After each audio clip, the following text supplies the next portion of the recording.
Narito tayo ngayon upang matunghayan ang nagiinit, nagbabaga at talaga namang usap-usapan at nagtitrending na latest issue ni Ate Erica.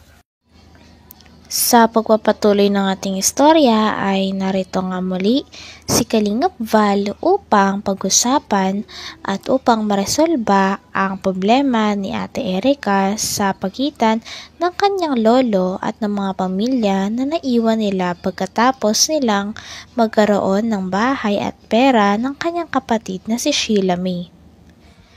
Dito nga ay pinapangaralan ni Kalingap Val ang tita nila Ate Erica na sana ay hindi na lang ito nagsalita at inuna niya muna ang reputasyon nila Ate Erica. Grabing inggit mo, tita. Huwag ka naman ganyan, tita. Kung ikaw ay naiinggit, huwag kang ganyan. Pamangkin mo yan eh. Pamangkin mo, nagmainggit ka. Lagyan si Erica, sama-sama kami dito. Sino ang nagagastos ng gastusin sa bahay? Sino nanunumbat na, oh. Nila nung wala pa sila. Nanunumbat na po. Kaya huwag kayong magawa-gawa ng kwento. Dada ng dada, na wala namang kayong mga alam. Fast forward natin konti. O sige, magsumbong ka. Magsumbong. Ay, sa... Niya ako igawan ng issue. Sige. Kami magkakarapatid, nag-uusap-usap na. Nag-uusap na sila. Mapapahiyayang pinagmamalaki ninyo. Sige daw, isama mo ako sa meeting nindo. Kami magkakapatid, nag-uusap-usap na. You requested me? Isama niyo ako sa group chat ninyo kung may group chat kayo. Subukan ninyo. Sige, dahil matapang si kami tita. mga tiyahin kayo hinangahap sa inyo. Sa kanila. Sa inyo at dyan sa Erica. Sige, sumbong ka. Subukan nyo. Namumuro na kayo. Sige na! Yan namin. Tagal tong inggit ka lang. Pasikatin si Erica, pasikatin ninyo. Hubaran Inggit ka lang! Wala kami pakialam dyan. Gitira kang maray. Hindi yung pakialam ng inyong pamilya namin. Sus! Magulang namin. Sumusobra na kayo. Wala ko sa'yo. Gitira ka. Binabaliktad ninyo? Totoo naman. Kapatid ko, scammer. Scammer ka? Gitira na mga kali. Scammer sila. Ay, sila. Hindi pala siya. Sorry, tita. Para malaman ninyo kung sino ang talaga naghahawak ng pera. Sinong scammer. Sila, hindi kami. Aha. Alam, tao kami sa Pusporo, wala kami. Matinding yon, revelasyon na Kalingap. Sila ang scammer. Sinong ini-scam ninyo? Yung kalahating milyon? Lumabas ng totoo. Magkakapatid. Si Sheila May ang promotor. Ay! Si Sheila May ang scammer. Ang bihira ka, Sheila May. Kita ka na dyan sa may, sa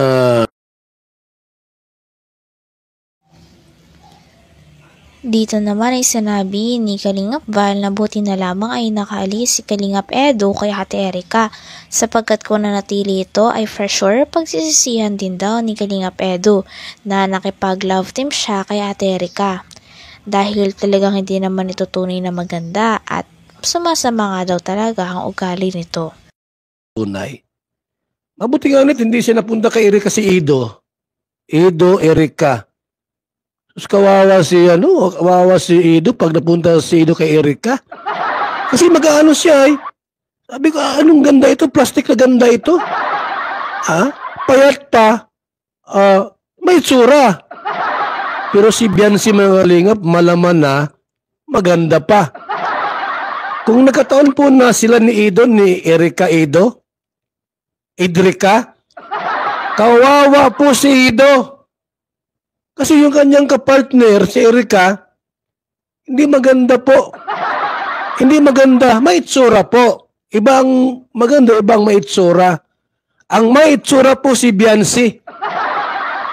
Sexy na, may laman ang katawan, maganda.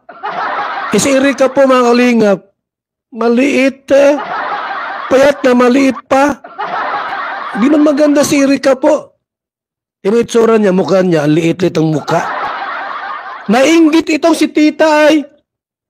Huwag ka maingit, tita. dapat magpasalamat ka sa mga pamangkin mo. May pamangkin kang may itsura. Huwag mong sabihin po, "Oy, ang ganda ni Erika." Di po totoo yan. Mag-uupost ako. No! Hindi maganda si Erika. May itsura lang po. May itsura lang. May itsura lang. Hindi maganda. Ang maganda po ay si Biancy.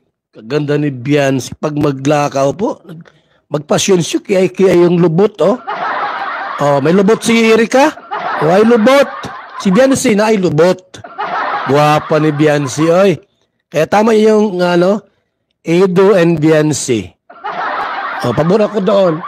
Kahit sila po ay magkatuluyan, pabor ako. Bakit? Hindi siya magsisisi. Maganda ay, kung si Erika po, wala. Sabi, bakit dyan ka dikit dyan kay Di ba maganda yan? Si Erika, may itsura lang. May itsura lang. Kaya huwag ninyong ibaliktad sa amin. Bakit yan, kita? Wala kaming alam. Inggit ka lang. Magkakasama nga kami dito sa bahay. Pero wala kaming mga alam sa mga kinikilos nila. Sabi nga ni Kalingap Val na kung totoo na walang inggit na nararamdaman ng ate ni Erika kaila Ate Erika ay sana tawagan daw nito si Kalingap Val sapagkat kapag nakausap na raw ni Kalingap Val ang tita nila sa personal at nasabi sa kanila mga tunay na nangyari ay doon lang daw maniniwala si Kalingap Val dahil gusto niya sa personal na re-resolba ang mga away na ganito at gusto niya ay siya mismo ang makakarinig hindi sa online kundi sa personal. Matix, Kuya Bal, di ako naiinggit dyan sa dalawa na yan. Sige, magkita tayo. Sa akin mo sabihin lahat yung mga bakit napunta yung kalahating milyon, anong ginawa ni Sheila May. Baka nasilip-silip mo dyan, kwento mo sa akin kung talagang walang inggit. Sabihin mo sa akin, number ko, 0929 1132469. Sa akin mo ikwento lahat. Kung ikaw ay walang inggit. Subukan ninyo ako na mag-live. Napapahiya yung pinagmamahal. Ay, sus! Subukan niyo. Inggit ka lang. Yung magulang ko, halos di na namin maintindihan kung anong gamutan na ang mangyayari. Tumawag ka dito sa cellphone ko. Daw. Kita. Nandiyan ka sa ating live. Tawagan mo ako sa cellphone ko. 0929-1132469. Murahin mo ako. Sige, murahin mo ako dito. Na hindi ka inggitira. Inggitira kang maray. Sa naong pa lang, lamig kumuton naong Jesus. Nasa harap ka lang, ginumot ko rin naong ni mo. Tanda-tanda mo na, nainggit ka pa sa pamangkin mo. Sapagkat may itsura sila, ikaw wala. Sabihin mo maganda, hindi sila maganda. Si Sheila May, hindi man yan maganda, may itsura. Si Erika, may itsura. Ang maganda po si Biancy. Ganda ni Biancy, no? Grabe.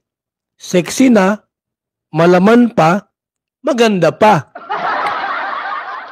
Tuloy mo. Ganyan ang ginagawa ninyo, ginagawa ninyo ng mga issue-issue. Nasubukan ninyo na may mangyari sa magulang ko. Sige daw, magkwento ka. Magkwento ka lang. Huwag kang mapagod magkwento. Nag-video ako dahil gusto kong sabihin sa inyo ang totoo. Dahil sobra na yung mga ginagawa ninyo na panlalait sa magulang ko, sa magulang namin. Kung noon hindi kami nagkikibo. Dahil sino ba naman?